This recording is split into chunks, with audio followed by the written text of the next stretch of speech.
Daga bangaren 'yan adawa kuma ana kushewa shirin tarayyar da aka shimfiɗa wa shugaban ƙasa, ganin cewa ƙasar shi ya dawo ba wai wani bako ne ya zo ba da za a karrama shi har ya kai kimar da aka gani.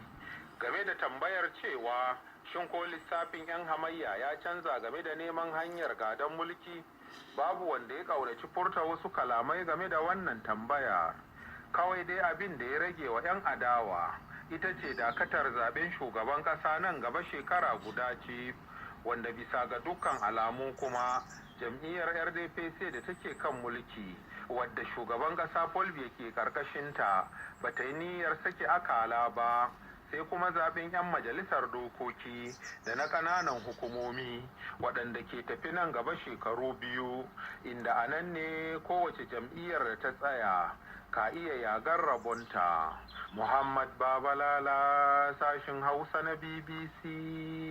daga Yawunde a jamhuriyar Kamaru. To a nan kuma kasar Mozambique da ke gabashin Afirka tana kan gaba wajen fuskantar matsalar sauyin yanayin da ke haifar da guguwa mai karfi da ke afkawa kasar akai-akai.